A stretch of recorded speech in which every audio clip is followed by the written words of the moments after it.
Ayon sa lolo kong si Marcelo, sa kanilang probinsya noon ay may nakilala na isang tao na nagngangalang Milencio. Walang sino man sa lugar nila ang nakakaalam ng tunay na pinagmulan nito. Basta bigla na lang itong sumulpot sa kanilang baryo at madaling nakapalagay ang loob ng mga taga roon. Wala umano itong sariling bahay, kung kaya palaisipan din sa kanila kung saan ito natutulog at kumakain. Nagtataka sila kung paano nito nagagawang mairaos ang kanyang pang-araw-araw na buhay. Madalas ay naroon ito nakaupo sa may maliit na tindahan sa may tabing kalsada. Malimit din na kanila itong makita sa mga umpukan at nakikipagkwentuhan na kapag kanilang tinanong kung saan galing ay matipid itong sumagot at sinasabing malayo. Ayon pa kay Milencio ay marami na siyang napuntang iba't ibang lugar. Ang tanging bitbit lang nito na kanilang nakikita ay isang sako. At hindi nila alam kung ano ang totoong laman noon. Dahil kapag kanila siyang tinatanong, ay sinasabi niya ang iyon ay kanyang mga damit lamang. Lumipas ang mga araw at naging karaniwang figura na lamang si Milencio sa kanilang baryo. Nasanay na rin ang mga tao dito dahil sa mabait naman ito at nakakawiling kausap.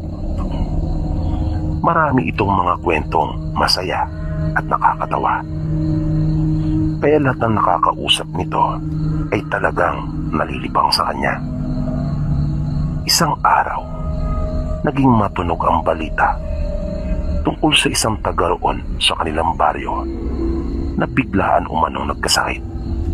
Paniniwala ng marami, ito ay kagagawan ng aswang.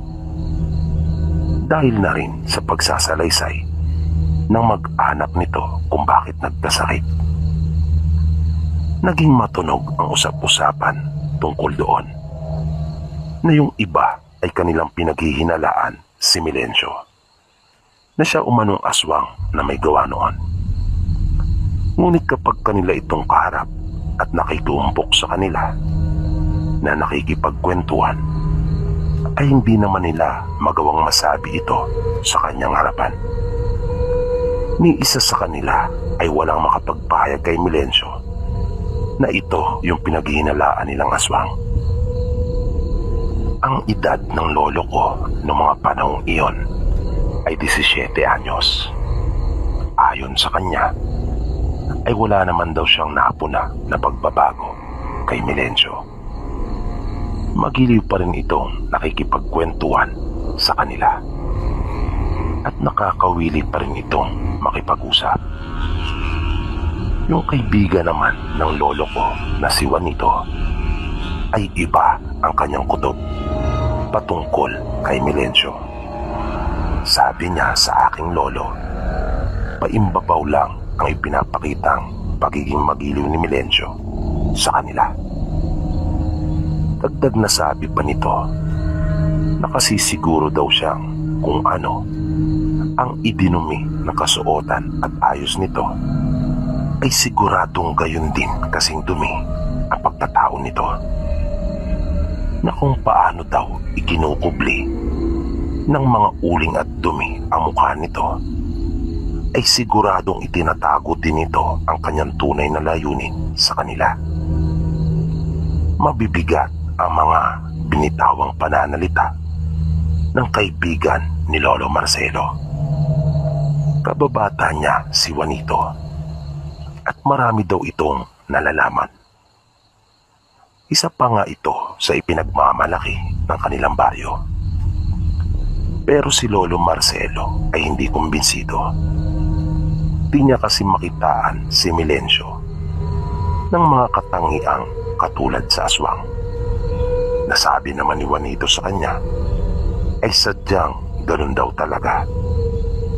sapagkat ang totoong Maninila ay hindi basta-basta nagpapakita ng totoo nitong lakas. Iyon di umano ang epektibong pamamaraan. Kung may nais kang gawin na masama, ay kinakailangang kabaliktaran umano ang iyong ipakita. Nang sa ganon, yung iyong bibiktimahin ay hindi makakapaghanda at hindi rin magiging alerto. Na napabilib na naman si Marcelo sa kanyang kaibigang si Juanito, na nasabi pa nito sa kaibigan na iba daw ito talaga kung mag-isip. Napakatalas umano. At dahil doon ay naniwala na si Marcelo. Kaya simula noon ay medyo naging matamlay na ang pakikitungo niya doon sa lalaki. Hanggat maaari nga ay iwasan niya na ito. Dahil nag-alala siya na baka siya naman ang sunod na mapahamak.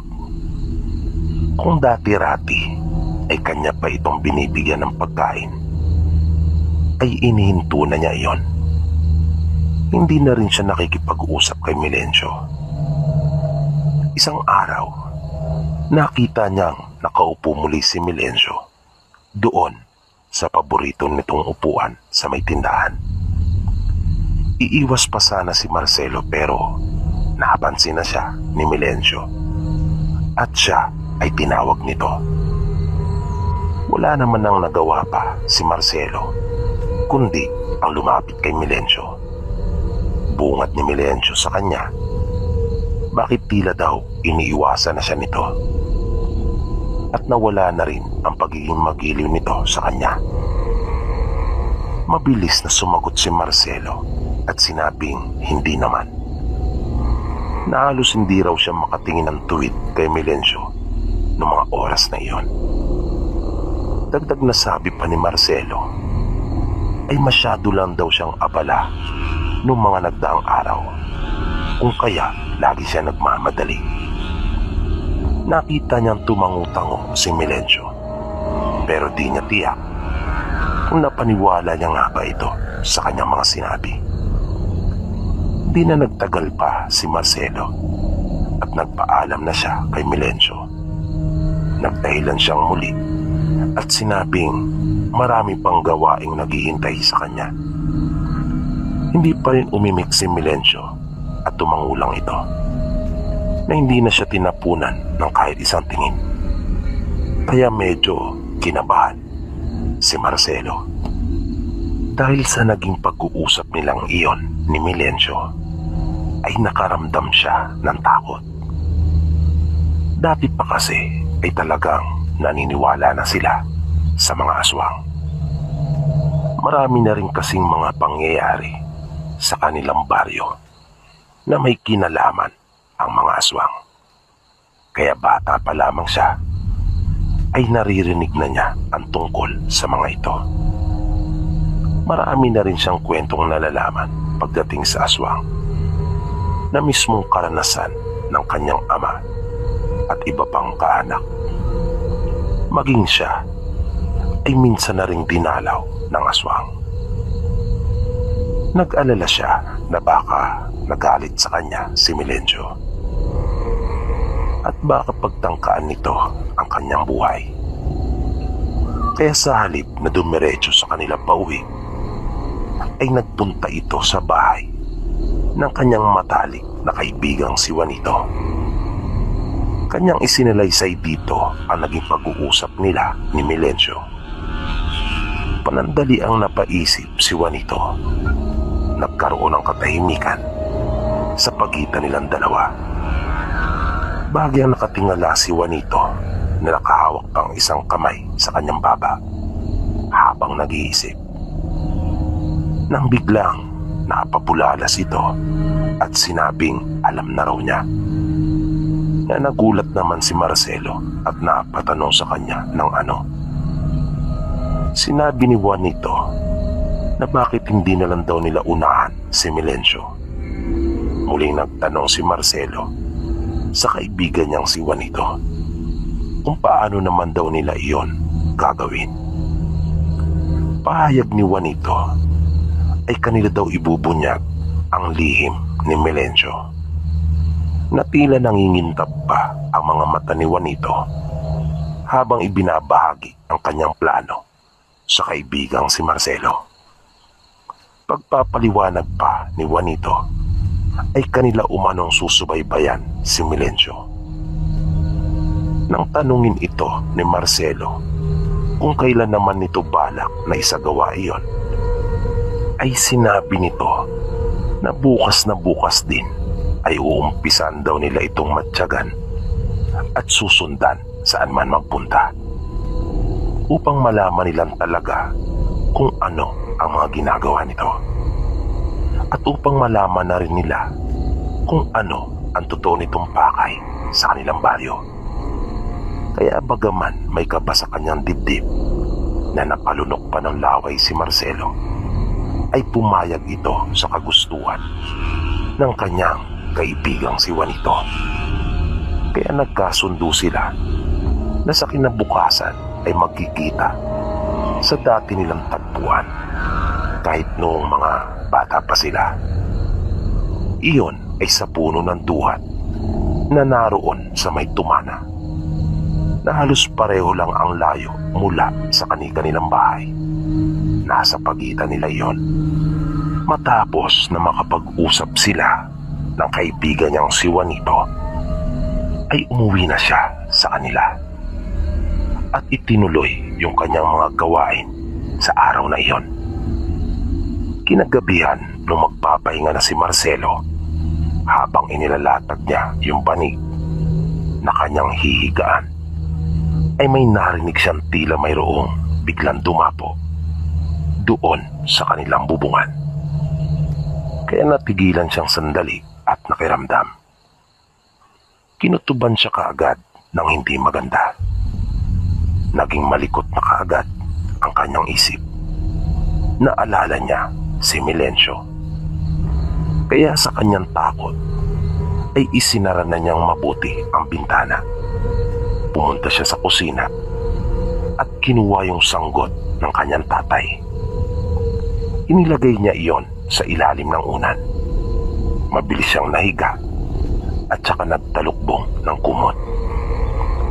Pero patuloy niyang pinakiramdaman yung nasa bubong. Ibinaba niya ng bagya ang kumot at napatingin siya sa itaas. Ngunit daking gulat niya nang maagaw na bigla ang kanyang paningin sa dingding at makita ang mga matang nagbabaga na nakasilip sa siwang noon. Na kanyang ipinagtaka iyon kung paanong mabilis na napunta yun doon. Pagkatambong akala niya ay naroon ito sa kanilang bubong, at nakita pa niyang nginitian siya nito. Kung kaya napansin niya ang matutulis na mga ngipin nito at naglalaway. Alam niya kung ano ang kanyang nakita, dahil na rin sa liwanag na nagmumula sa buwan sa labas. Ngunit di niya naitsurahan iyong maigi, dahil na rin sa nakikita niya lang iyon sa may siwang. Nang mag-alala siya na baka ano ang gawin nito, ay sumigaw na siya at humingi ng tulong. Mabilis namang lumisan yung aswang. Ilang sandali pa ay nariyan na rin ang kanyang mga magulang, na ang kanyang ama ay may hawak ng itak.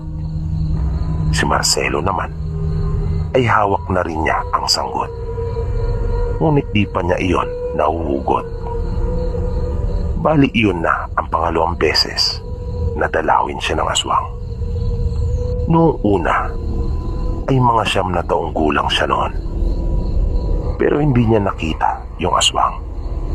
Naramdaman niya lang ito, ngunit mabilis ding umalis.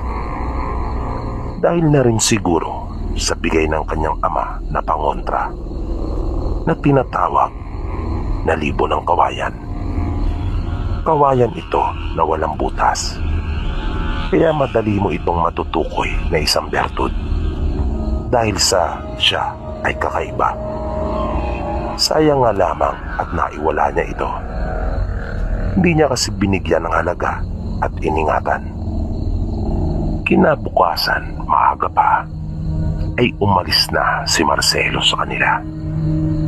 May usapan sila ng kanyang kaibigang si Juanito. Nagkita sila sa kanilang tagpuan at mula doon ay nagpunta sila sa kung saan nila inaakalang naroon si Milencio noong mga oras na iyon. At hindi nga sila nagkamali nang pumunta sila doon sa may tindahan. Pagkat naroon nga ito at masayang nakikipagkwentuhan, biglang lumakas ang kabog ng dibdib ni Marcelo dahil sa kanyang naalala yung nangyari noong nagdaang gabi. Pinigilan pa niya si Juanito, ngunit hindi siya nito pinansin. Kaya nagtuloy sila at naupo din doon malapit kay Milencio. Nakinig muna silang sandali sa mga kwentuhan, lalo na nung si Milencio na ang nagsasalita. Ipinakita talaga nilang sila ay atentibong nakikinig dito. Nang magtatanghali na, ay napansin nilang isa-isa nang nagsisialisan ang mga taong naroon. Kung kaya, umalis na rin sila. Pero hindi sila umuwi. Nagtago lang sila sa malapit doon. At kanilang inobserbahan si Milencio.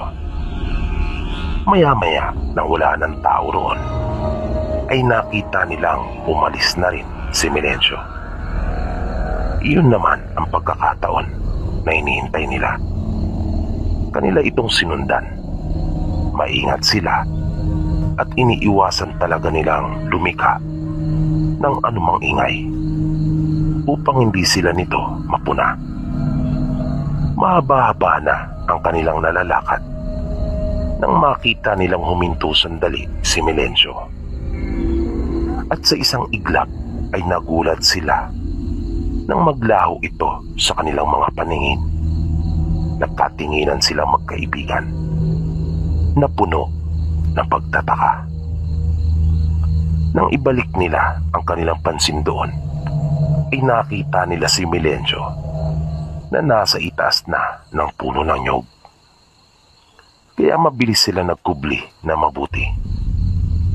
Nakita nilang kumuha ito ng buko at nang makababa, ay biniyak niya iyon gamit lamang ang kanyang kamay.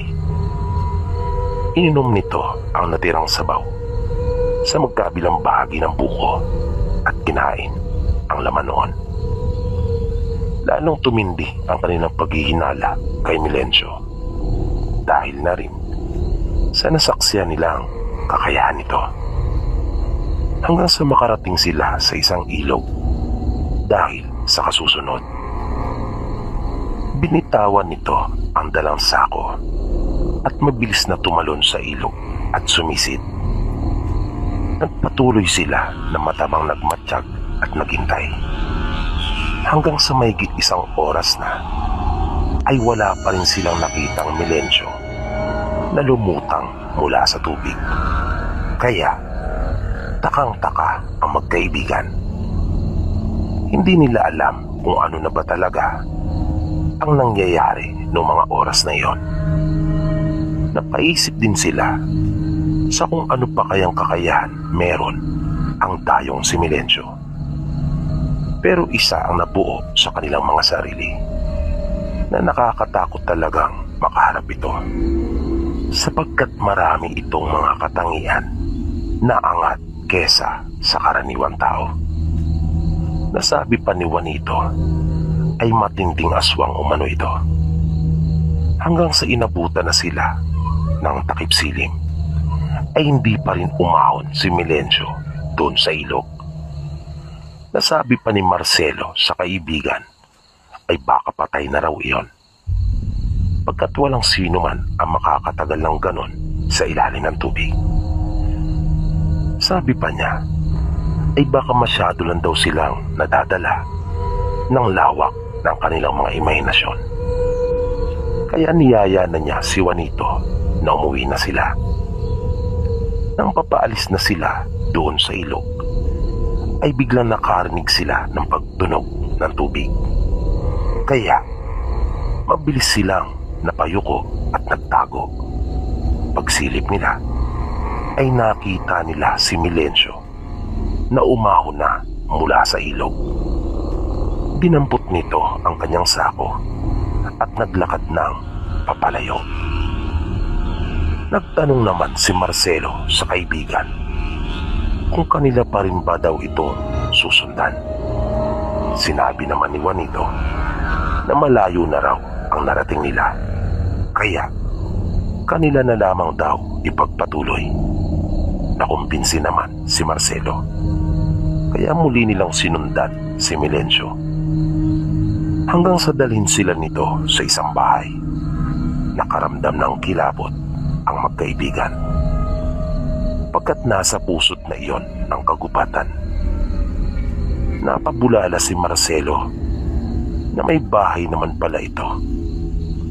Pero iba ang basa ni Juanito. Sinabi niya sa kaibigan na mali ito sa kanyang pagkaunawa. Pagpapatuloy pa ni Juanito, iyon daw ay bahay ng sunod na biktima ni Milencio, na napamulagat naman ang mga mata ni Marcelo. Natakot siya dahil sa kanila pang masasaksiyan ang gagawing pang-aaswang nito. Kaya nagtago silang muli. Nakita nilang mabilis nang kumilos si Milencio. Sa isang iglap ay nawala na ito sa kanilang mga mata. Kasunod noon ay nakarinig sila ng isang malakas na sigaw na nakaririmarim. Nanindig ang kanilang mga balahibo sa katawan dahil sa sigaw na kanilang narinig. Di nagtagal ay nakita na nila si Milencio na lumabas ng bahay at nagpatuloy na ito sa paglakad. Sinundan nila ito minsan pa, at habang naglalakad ito na nakatalikod sa kanila, ay kitang-kita nilang magkaibigan na tila dumami ang laman ng sako nitong dala. Na ang nakakakilabot pa doon ay basa ito ng likidong kulay pula. Hindi sila maaaring magkamali. Dugo ang nakikita nilang tumutulo pa mula roon. At sa kabilang kamay nito ay may hawak itong malaking itak na tulad ng sako ay nanlilimahi din at balot sa dugo. Hindi na nakayanan pa ni Marcelo ang mga pangitaing iyon. Kaya hinila na niya ang kaibigan sa isa nitong kamay at niyakag na niyang umuwi. At dahil sa nakaramdam na rin marahil ng matinding takot ang kaibigan niyang si Juanito, kung kaya napapayag niya rin ito, nagmamadali silang naglakad sa kabilang direksyon na tinatahak ni Milencio. Pagdating sa bahay ay magkakasunod na tanong ang bumungad kay Marcelo mula sa kanyang mga magulang. Nag-alala kasi ang mga ito sa kanya. Matapos makapaghapunan ay nagpahinga munang sandali si Marcelo. Kanyang binabalik-balikan yung kanilang mga nasaksihan ni Juanito. Nag-iisip din siya kung kanya ba iyong sasabihin sa mga magulang. Nang nakahiga na siya, ay patuloy pa rin niyang iniisip ang mga bagay na iyon. Hanggang sa laking gulat niya nang makitang bukas ang bintana ng kanyang silid. Tahimik na noon ang buong paligid at sigurado siyang mahimbing na rin natutulog ang kanyang mga magulang. At lalo pa siyang nahintakutan nang sumulpot na bigla sa harapan ng bintana si Milencio at hawak nito ang kanyang duguang itak. Sumigaw si Marcelo, ngunit walang lumabas na kahit anumang tinig mula sa kanya. Hindi rin niya maigalaw ang anumang bahagi ng kanyang katawan. Hanggang sa makita niya itong pumasok na. Lumapit ito sa kanya at lumuhod. Hinawakan siya nito sa ulo gamit ang isang kamay. At nakita niya ang isang tagpo. Tagpo iyon na hindi nila nakita kapwa ng kaibigan niyang si Juanito nung naroon sila sa pusod ng gubat at pasukin ni Melencio ang bahay na naroon. Malinaw na nakita ni Marcelo ang buong pangyayari na tila ba siya ang nagsilbing mga mata ni Melencio, na kung ano ang nakikita nito ay kanya ring nakikita. Kitang-kita niya ang isang aswang. Nakakatakot ang itsura noon at tila pamilyar kay Marcelo. Tama, yun nga yung nakita niya na dumalaw sa kanya. Mabalasik ito at lubang matapang. Ngunit hindi umubra ang galing nito kay Melencio. At nakita niya kung paano ito pagpira-pirasuin ng dayo matapos na mapugutan ang ulo at isinilit ang mga iyon sa sako. Biglang nawala ang mga pangitain na iyon at nakita niya nakatayo na si Melencio na itinuro ang kanyang kanang kamay. Nagulat siya nang naramdaman niyang siya ay nakakagalaw na. Nang kanya iyon tingnan at ibukas ang kamay, ay nakita niya ang isang bilog na bagay. Pamilyar sa kanya iyon. Yun ay ang nawawalang libon ng kawayan na ibinigay sa kanya noon ng kanyang ama. Nang bilang napaupo siya mula sa pagkakahiga, napaisip siya at nagtaka nang may maramdaman nga siyang bagay na nasa kanyang kamay, na ng kanyang ilahad ang palad ay nakita niya ngang naroon ang libo ng kawayan. Dahil doon ay naliwanagan na ng lubos si Lolo Marcelo. At simula din noon ay wala nang mga kababalagang nangyari na may kinalaman ang mga aswang. Wala nang nagkakasakit o namamatay dahil sa aswang sa kanilang baryo. Na ang pakay pa lang talaga ni Melencio doon sa kanilang lugar ay ang lipulin ang mga aswang. Kung kaya pala nagpapagala-gala ito, na ang ibig sabihin ay isa pala itong manlalakbay.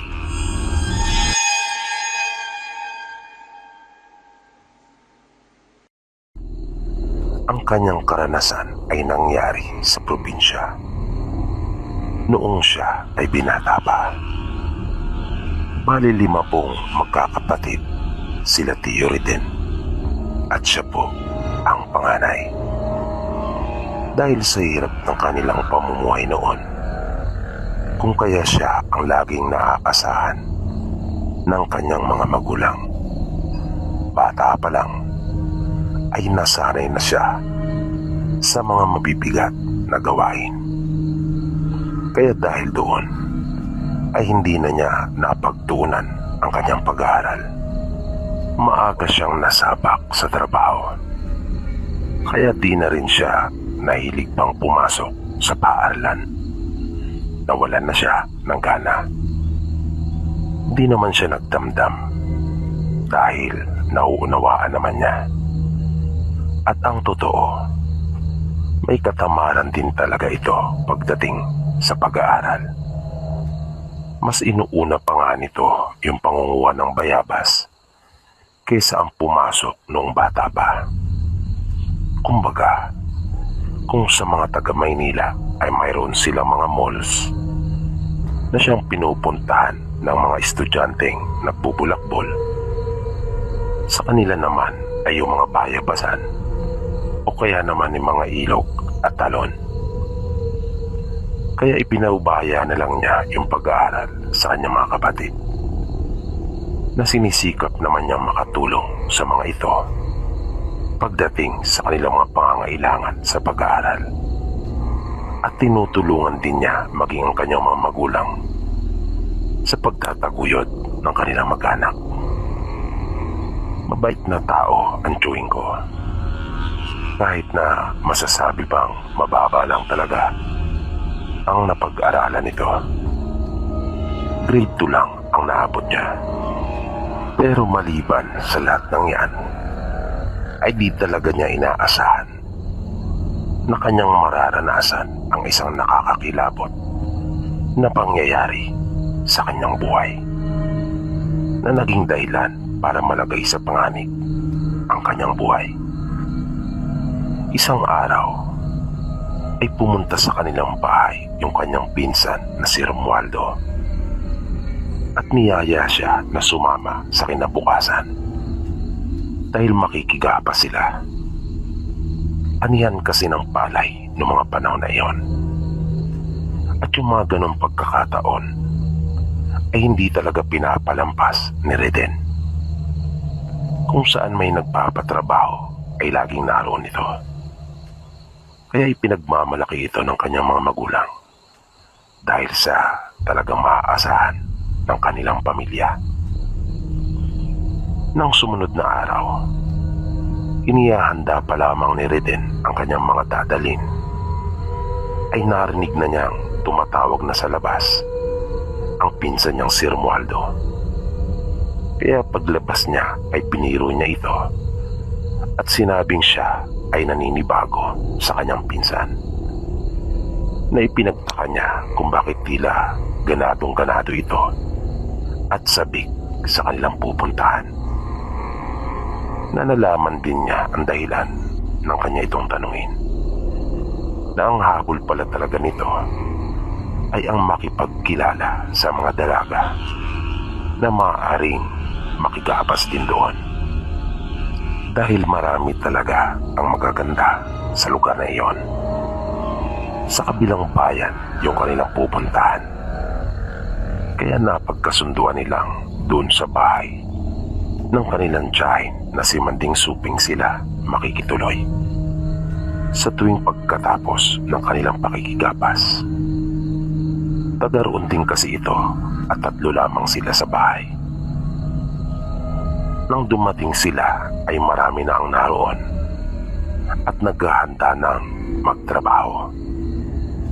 Tamang-tama lang naman ang dating nila.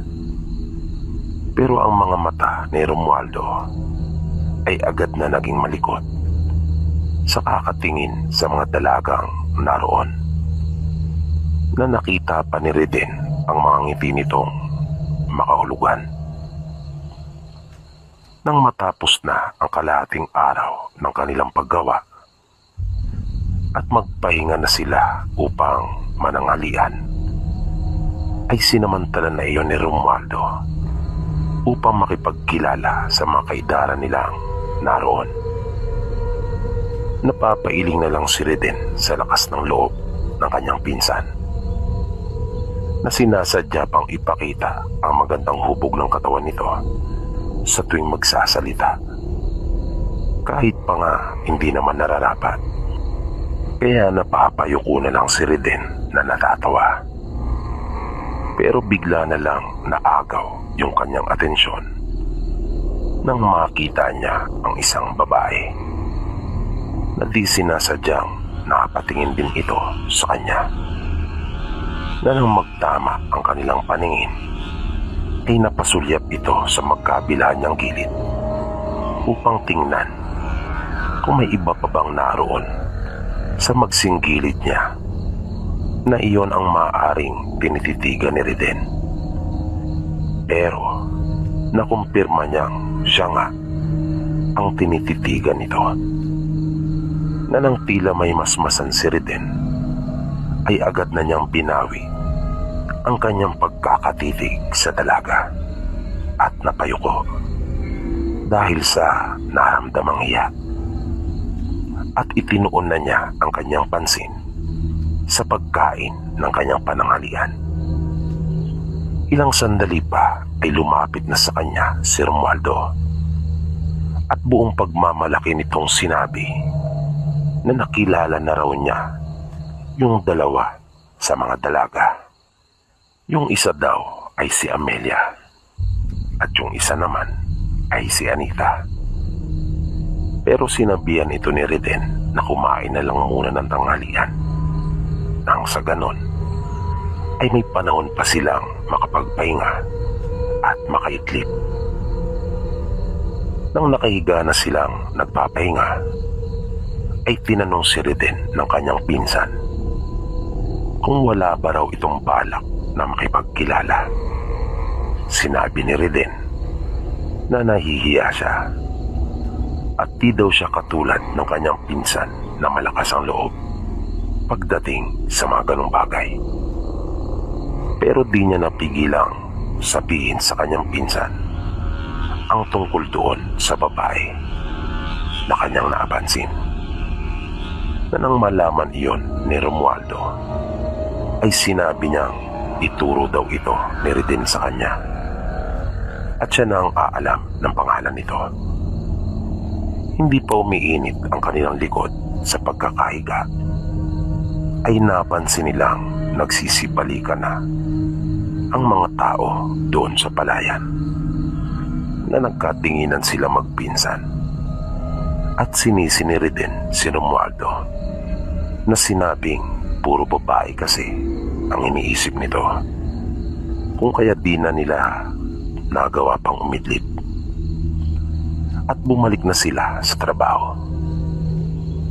Nang matapos na yung maghapon nilang paggawa, ay nagmamadaling lumapit si Romualdo kay Reden at buong galak na sinabi nito na kanya na raw nakilala yung sinasabi ni Reden na dalaga. Sinabi pa nito na magkakapatid pala yung dalawa na una niyang nakilala at yung itinuro ni Reden sa kanya. Telma daw yung pangalan ng babae na sinasabi ni Reden at biniro ito ni Romualdo na sinabing umiibig na raw siya at nagkatawanan silang magpinsan. Nang papaalis na sila ay nakita nilang magpinsan na maraming dala yung magkakapatid. Kaya kinalabit ni Romualdo si Reden at sinenyasang sumunod sa kanya, na wala naman ang nagawa pa kundi ang sumunod dito sa kanyang pinsan. Nang makalapit sila sa magkakapatid, ay agad na sinabi ni Romualdo sa mga ito na kanila na raw silang tutulungan sa mga dala. Natumanggi naman ang tatlo at sinabing nakakahiya. Pero nagpresenta pa rin ang pinsan ni Reden at sinabing wala silang dapat na alalahanin, na binuhat na nito ang iba sa kanilang mga dala. Kaya wala nang nagawa pa ang mga dalaga, pati si Reden ay napasunod na lang sa kanyang pinsan. Nang malayo-layo na ang kanilang nalalakad, ay parang gusto nang magsisi ni Reden dahil sa bigat ng kanilang pasan. Pero wala na siyang magawa pa kundi ang panindigan iyon. Na natawa si Reden sa itsura ng kanyang pinsan. Matapos makapagpahingang kaunti, ay kanila na uling ipinagpatuloy ang paglakad. Napasan ang dala ng mga dalaga. Nang sa wakas ay sapitin na rin nila ang bahay ng mga ito. Tipikal na bahay iyon sa probinsya na nakaangat sa lupa. Pero medyo may kalakihan iyon. Kanilang inilapag ang mga dala na naisip ni Reden na mautak din talaga ang kanyang pinsan, na kahit pa mahirapan, basta magawa lang nito ang kanyang binabalak. Pinatuloy sila ng magkakapatid sa kanilang bahay. Masayang masaya naman ang magpinsan, lalong-lalo na si Romualdo, pagkat magaganda talaga ang magkakapatid. Makaraan ang ilang sandali ay inabutan sila ni Telma ng tubig. Ito pala ang pinakapanganay sa kanilang tatlo, at ito rin ang pinakamaganda sa kanila. Matapos na makapagpahinga, ay nagsabi si Reden na uuwi na sila. Pero agad namang binawi iyon ni Romualdo at sinabi nagbibiro lamang daw ito. Na narinig nilang nagsalita si Amelia at sinabing doon na raw sila maghapunan. Na mabilis namang sinang-ayunan ni Anita. Na nang mapatingin si Reden sa kanyang pinsan, ay halos umabot sa magkabilang tenga ang pagkakangiti nito. Naaliw si Reden sa ayos ng kanilang bahay. May hagdan pa ito na mga 3 baitang lamang ang taas, papunta sa kanilang kainan at kusina. Naroon na rin malapit ang kanilang dapog o lutuan. Napuna din ni Reden na sila lamang 3 ang nakikita nilang naroon. Kaya nagtanong siya kung nasaan ang kanilang mga magulang. Sinabi ni Anita na wala na silang mga magulang. Tanging silang 3 na lamang na magkakapatid ang namumuhay na magkasama. Na nakita muli ni Reden ang malawak na ngiti sa mga labi ng kanyang pinsang si Romualdo.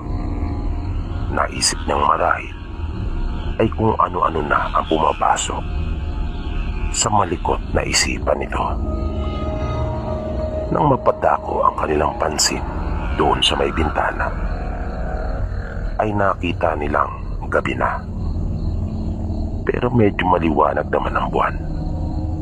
Sinabi ni Reden sa kanyang pinsan na kung maaari ay umuwi na sila at wag nang hintayin yung hapunan, sapagkat malayo pa yung bahay ng kanilang tiyahin na si Manding Suping, kung saan sila makikitulog. Pero sinabi ni Romualdo sa kanya na maya-maya na raw at kanila nang samantalain umano ang pagkakataon. Minsan lamang daw iyon mangyari. Sumagot uli si Reden at sinabi sa kanyang pinsan na maaari naman silang bumalik sa kinabukasan. Ngunit hindi ito maubusan ng katwiran at dahilan. Kaya wala nang nagawa pa si Reden kundi ang maghintay kung kailan maisipan ng kanyang pinsan na umuwi. Humingi ng paumanin ang magkapatid at sinabing kanila na munang iiwan silang sandali pagkat tutulungan na nila yung ate Telma nila sa kusina nang upang sa ganon ay mapadali yung paghahanda ng kanilang hapunan. Na halos kiligin naman si Romualdo sa kanyang kinauupuan. Na sumagot ito bigla at sinabing sige, napakaway-kaway pa at umaangat-angat ang magkabilang balikat. Sabi ni Romualdo kay Reden ay ang swerte daw nila pagkat nakarating sila sa bahay ng 3 magagandang dalaga at makakasabay pa umano nila ang mga ito sa hapunan. Pero hindi naman pansin ni Reden ang mga sinasabi ng kanyang pinsan.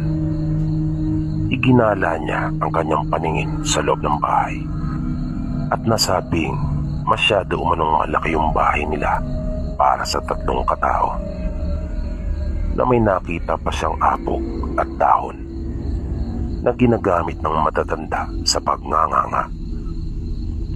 At pinuna din nito na dahil sa laki ay 4 pa ang kanilang bintana, samantalang doon daw sa kanila halos pare-pareho lang ang sukat ng mga bahay na may tag-iisang bintana lamang daw sa magsinggilid.